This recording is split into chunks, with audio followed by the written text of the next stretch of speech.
कई साल से कोई बेकसूर जेल में बंद है, रेप करने वाले को और कत्ल करने वाले को तो बेल मिल जाती है, लेकिन जो बेचारा बेकसूर कोई तालिब इल्म है, कोई स्टूडेंट है, कोई छात्र है, आज जेल के अंदर वो बंद है, आज उसको बेल नहीं मिल रही है।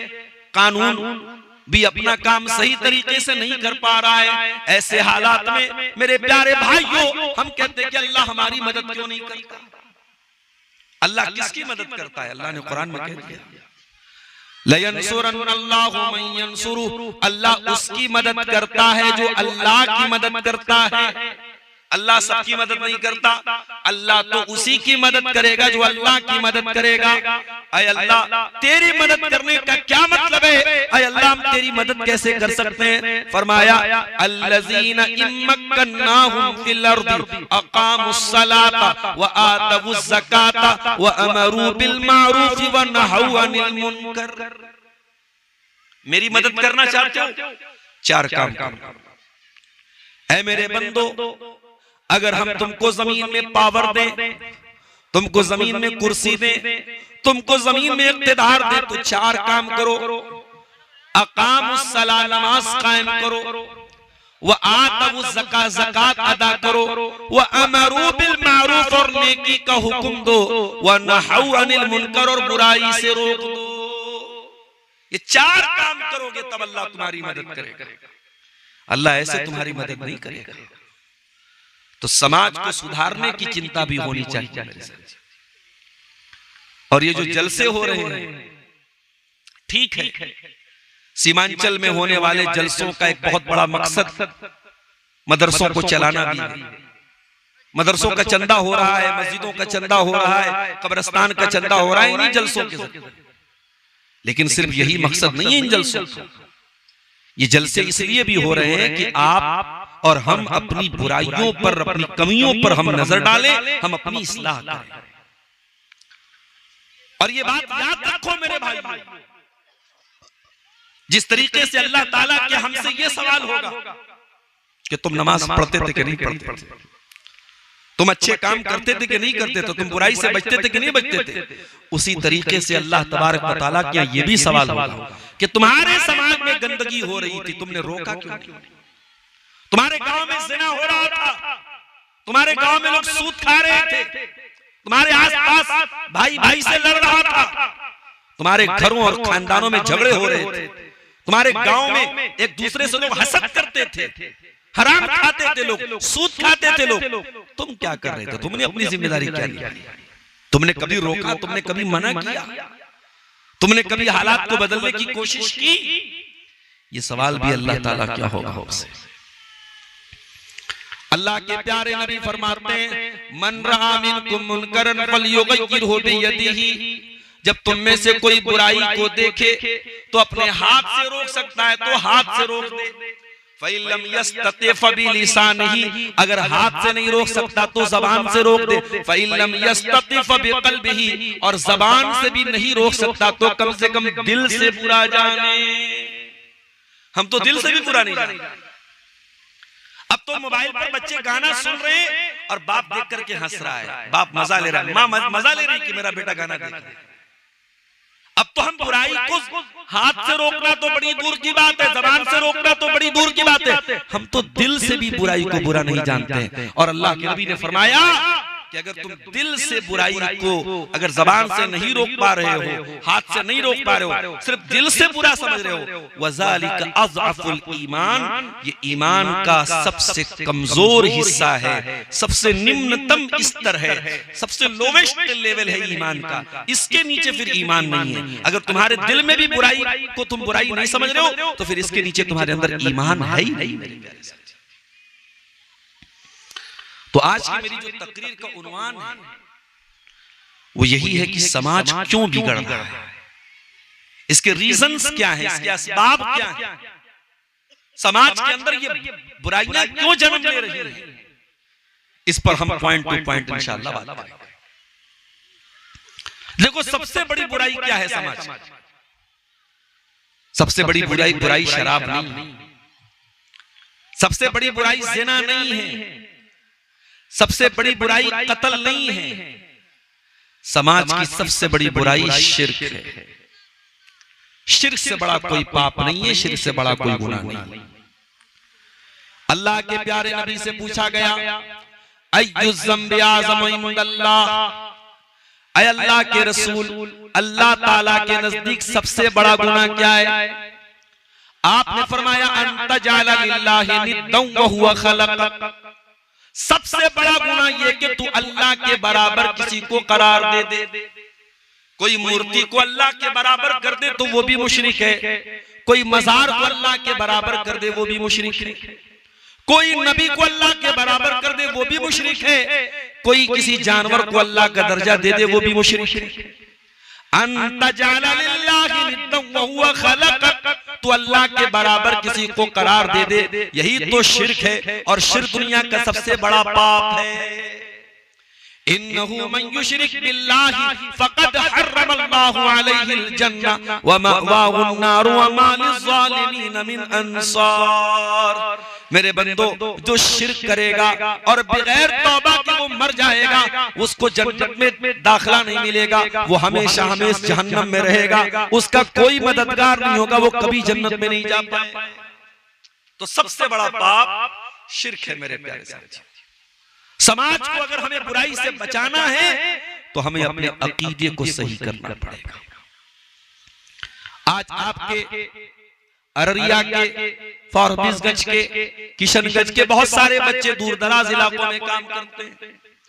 कल मेरा प्रोग्राम गुजरात में था, अहमदाबाद से 200 किलोमीटर दूर समी के इलाके में। मैं सुबह 8 बजे फ्लाइट पकड़ के कलकत्ता से 11 बजे अहमदाबाद पहुंचा। वहां हमारे साथी रिसीव करने आए थे। भूख बहुत तेज लगी थी। उन्होंने कहा, मौलाना कोई अच्छा होटल नजर आता है तो खाना खाते हैं। तकरीबन 2:30-3 बजे हम लोग अहमदाबाद से समी के बीच में रास्ते में बहुत अच्छा होटल था, मुस्लिम होटल था, वहां दाखिल हुए हम लोग। होटल में जितने वर्कर्स थे, जो होटल में खाना बनाने वाले शेफ होते हैं और जो वेटर्स होते हैं, सब मुस्लिम थे। और सब कहां के थे? किशनगंज के और अररिया के थे। वो कोई ठाकुरगंज का था, तो कोई अररिया का था, कोई जौकीहाट का था, सब इसी इलाके के थे। तो मैंने उनसे पूछा, तो उन्होंने कहा, मौलाना हम सब लोग एक ही इलाके के लोग। वो अहले हदीस नहीं थे, वो सब शेरशाबादी नहीं थे, हमको नहीं पहचान पाए। बाद में मोबाइल पर उन्होंने हमको देखा तो बड़ी इज्जत की, उन्होंने बहुत अच्छा खाना वाना भी खिलाया। तो आज इस तरीके से बहुत सारे आपके इलाके के बच्चे बेंगलोर में काम कर रहे हैं, अहमदाबाद में काम कर रहे हैं, सूरत में काम कर रहे हैं, मुंबई में काम कर रहे हैं। अपने गांव में जब वो हैं, अपनी जमात के बीच में हैं, तो उनको मालूम है कि भाई अहले हदीस किस चीज का नाम होता है। लेकिन जब माहौल बदल गया, वो किसी दूसरे इलाके में गए, पता लगा कि उसमें से बहुत सारे नौजवान कब्र परस्ती की तरफ भी चले गए। बहुत सारे उसमें से नौजवान ऐसे हैं जिनकी नमाज का तरीका सुन्नत के खिलाफ हो गया।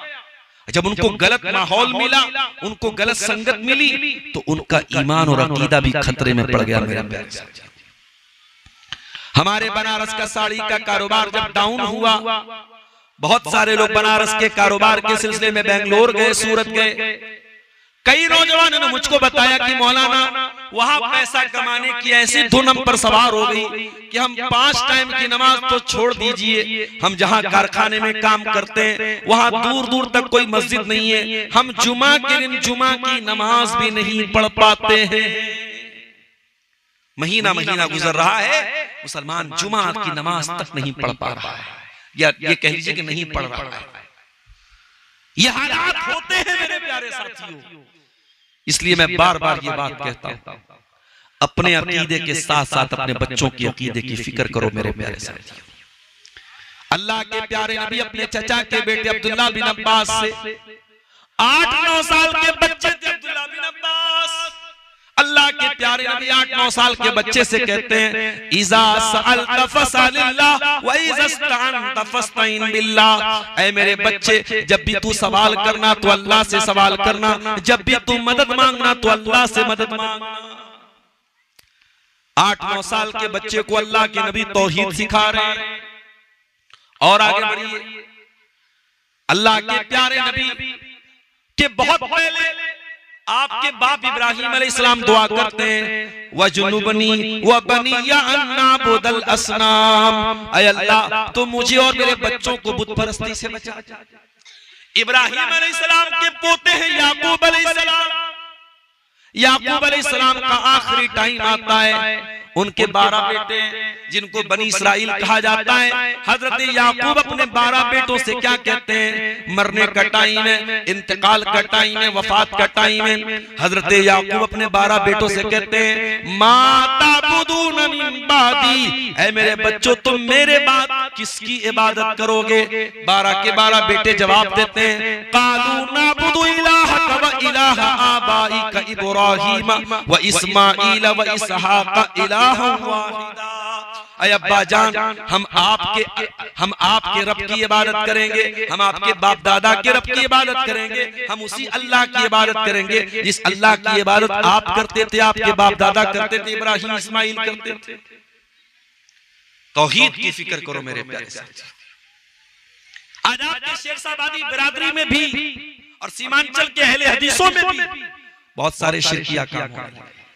कहीं तावीज और गंडा भी पहना जा रहा है, कहीं बिल्ली के रास्ता काटने पर गाड़ी का ब्रेक भी रोका जा रहा है, कहीं बीमारी में हाथ में कड़ा भी पहना जा रहा है, कहीं नौजवानों के हाथ में चैन भी है।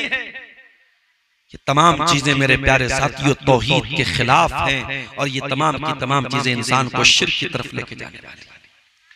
समाज की सबसे बड़ी बुराई यही है, अकीदे की बुराई है। समाज को अगर सुधारना है तो पहले हमें अपने अकीदे को सुधारना। और मेरी प्यारी माँ और बहनों, बड़े अदब और सम्मान के साथ एक बात कहना चाहूंगा, अंधविश्वास औरतों में ज्यादा होता है। औरतों में अंधविश्वास ज्यादा होता है। कोई औरत बीमार भी होती है ना, तो बजाय इसके कि हम उसका इलाज कराएं, औरतें फट से क्या कहती है, इसको कुछ हो गया है, कुछ जादू का मामला है, कुछ जिन्नात का मामला है। यकीनन जादू होता है, जिन्नात का मामला होता है, लेकिन कभी कभी बीमारी को भी जिन्नात का नाम दे दिया जाता है। कभी कभी ऐसा होता है, लड़की बालिग हो गई, 15 साल 20 साल 18 साल उसकी उम्र हो गई, अब वो कहीं शादी करना चाह रही है और वो ये देख रही है कि मेरी शादी जहां मैं चाह रही हूं वहां मेरे माँ बाप तैयार नहीं होंगे, तो फिर वो नाटक करना शुरू कर देते, ड्रामा करना शुरू कर देते। अब घर वाले इसको बुला रहे, उसको बुला रहे, कोई आकर के सही तरीके से इलाज कर रहा है, कोई आकर के गलत तरीके से इलाज कर रहा है, तो ये सब चीजें औरतों में ज्यादा पाई जाती है। इसीलिए अल्लाह के प्यारे नबी ने फरमाया, कयामत उस वक्त तक नहीं आएगी हत्ता तज़तरिबा अलयातु निसाई दौसिन हौला ज़िल खलसा, जब तक कबीले दौस की औरतें ज़ुल खलसा नामी बुत का चक्कर न लगाएंगी। कबीले दौस यमन का एक कबीला था, पूरा कबीला मुसलमान हो चुका था। उस कबीले के अंदर एक बहुत बड़ा बुत था, उस बुत का नाम ज़ुल खलसा था। अल्लाह के नबी फरमा रहे हैं कि कयामत के पहले वो दौर भी आएगा कि कबीले दौस की औरतें बुतों का चक्कर लगाएंगी। इसका मतलब ये हुआ कि एक दौर आएगा जब मुसलमान लड़कियां मुर्तद होने लगेंगी, मुसलमान लड़कियां पत्थरों के आगे जाकर के सजदा करने लगेंगी, मुसलमान लड़कियां जाकर के मुशरिकों की बाहों में खेलेंगी। और आज वो हालात अपनी आंखों से हम देख रहे हैं। सीमांचल वालों, बचा लो अपनी कौम की बच्चियों को, बचा लो अपनी कौम की बेटियों को। कहीं ऐसा न हो कि तालीम के नाम पे, शिक्षा के नाम पे अपनी बच्चियों को आपने पढ़ाने के लिए भेजा है, वो गई है, कोई मेडिकल की तालीम हासिल कर रही है, कोई नर्सिंग का कोर्स कर रही है, कोई बीएड कर रही है, कोई कुछ कर रही है। हमें अपनी कौम की बच्चियों की तालीम से कोई प्रॉब्लम नहीं है, पढ़ें, आगे बढ़ें, लेकिन अगर तालीम के नाम पे ईमान जा रहा है, तालीम के नाम पे दीन जा रहा है, तो ये बहुत घाटे का सौदा है मेरे प्यारे साथियों। अपनी कौम की बच्चियों के दीन और ईमान को बचाओ।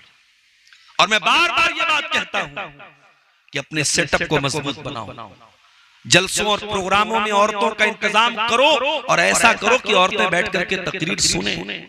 अगर 5 मुकर्रिर है तो एक तकरीर ऐसी हो जो औरतों से रिलेटेड हो। औरतों के अलग से प्रोग्राम कराओ, हर जुमा की जहां मस्जिद में जुमा की नमाज हो रही, औरतों का इंतजाम कराओ। आज औरतों पर काम करने की ज्यादा जरूरत है मेरे प्यारे साथी। आप अंदाजा नहीं लगा सकते कि समाज कहां जा रहा है। समाज के अंदर कैसी बेहयाई और कैसी शिर्क और बदअकीदगी फैल रही है मेरे प्यारे साथियों। और आगे बढ़िए, समाज के बिगाड़ की दूसरी वजह, समाज क्यों बिगड़ रहा है? समाज इसलिए बिगड़ रहा है क्योंकि समाज के अंदर अल्लाह ताला के सामने जवाबदेही का एहसास नहीं है। हम तो ऐसे जिंदगी गुजार रहे हैं जैसे हमें हमेशा ही रहना है, हमें कभी मरना नहीं है। अल्लाह कुरान के अंदर कहता है सूरह बकरा की आयत नंबर 281 में, 281 नंबर की आयत में, जो अल्लाह के रसूल के ऊपर नाजिल होने वाली आखिरी आयत, अल्लाह कहता है वत्तकू यौमन तुरजऊन फीही इलल्लाह, ऐ मेरे बंदो उस दिन से डरो जिस दिन तुम अल्लाह के सामने पेश किए जाओ। ओ ज़िना करने वालों, ओ कत्ल करने वालों, ओ चोरी करने वालों, ओ हराम खाने वालों, तुम कहां तक भागोगे? जहां भी तुम जाओगे तुम अल्लाह की कायनात के अंदर ही रहोगे, तुम अल्लाह की कायनात के बाहर नहीं निकल सकते। वत्तकू यौमन तुरजऊन फीही इलल्लाह, तुम्हारी गाड़ी की स्पीड 100 पर चली जाए, 200 पर चली जाए, 500 पर चली जाए, एक न एक दिन तो तुम्हारी गाड़ी को रुकना है और एक न एक दिन तुम अल्लाह के कब्जे में जाओगे, एक न एक दिन तुम अल्लाह के सामने जाओगे। डरो उस दिन से जिस दिन तुम अल्लाह के सामने जाओगे, और जब अल्लाह के सामने जाओगे तुम तुवफ़्फ़ा कुल्लु नफ्सिन मा कसबत व हुम ला युज़लमून, अल्लाह ताला एक एक अमल का हिसाब लेगा, एक एक अमल का हिसाब लेगा। फमन यामल मिस्काल ज़र्रतिन खैरन यरा वमन यामल मिस्काल ज़र्रतिन शर्रन यरा, एक जर्रा बराबर तुमने नेकी की होगी वो भी तुम्हारे सामने आ जाएगी, एक जर्रा बराबर तुमने गुनाह किया होगा वो भी तुम्हारे सामने आ जाएगा। अल्लाह से तो नहीं बच सकते मेरे साथी, अल्लाह के सामने तुम्हारी पूरी जिंदगी ओपन है। अल्लाह तो तुम्हारे दिलों के अंदर छुपे हुए भेद को भी जानता है। यालमु खाइनतल अयुन व मा तुख्फिस सुदूर, अल्लाह ताला तुम्हारी आंखों की चोरी को भी जानता है, अल्लाह तुम्हारे दिलों में छुपे हुए भेद को भी जानता है। डरो मेरे भाइयों उस दिन से जिस दिन तुम अल्लाह के सामने पेश किए जाओगे और अल्लाह के यहाँ तुम्हारे आमाल को तौला जाएगा। और अल्लाह जब अमाल को तौलेगा तो कैसे तौलेगा? फरमाया वनदउल मवाज़ीनल क़िस्त लियौमिल क़ियामा, हम क़यामत के दिन इंसाफ का तराजू रखेंगे। फला तुज़लमु नफ्सुन शैया, और किसी के साथ कोई अन्याय नहीं किया जाएगा। व इन काना मिस्काल हब्बतिन मिन खरदलिन अतैना बिहा, एक राई के दाने के बराबर भी कोई चीज होगी तो सामने आ जाए। आज कर ले ताकतवर अपनी ताकत का गलत इस्तेमाल, वहां हिसाब देना पड़ेगा। अब बिहार में भी मॉब लिंचिंग की घटनाएं होने लगी, अब यहां पर भी बुलडोजर गरजने लगा है, अब यहां पर भी जुल्म और सितम के नए नए पैमाने लिखे जा रहे और बनाए जा रहे हैं। मगर हर जालिम ये बात याद रखे, हर ताकतवर ये बात याद रखे कि जिसने भी अपनी ताकत का दुरुपयोग किया है वो दुनिया में भी जलील हुआ और आखिरत में तो होगा ही। था हुकूमत का फिरऔन को भी नशा, था हुकूमत का फिरऔन को भी नशा, जुल्म पर जुल्म खल्कत पे करता रहा। जब समंदर में डूबा तो कहने लगा इस हुकूमत के पाने से क्या फायदा, ख्वाबे गफलत में सोए हुए मोमिनों ऐशो इशरत बढ़ाने से क्या फायदा। काबिले जिक्र किस्सा है नमरूद का, वो भी इनकार करता था माबूद का। ये भी बहुत बड़ा रोना है आज कि आज ऑनलाइन डिबेट हो रहा है इस बात पर कि अल्लाह है कि नहीं है, डज गॉड एग्जिस्ट, अल्लाह है कि नहीं, इस पर डिबेट हो रहा है। किसी जमाने में नमरूद ने इनकार किया था। काबिले जिक्र किस्सा है नमरूद का, वो भी इनकार करता था माबूद का।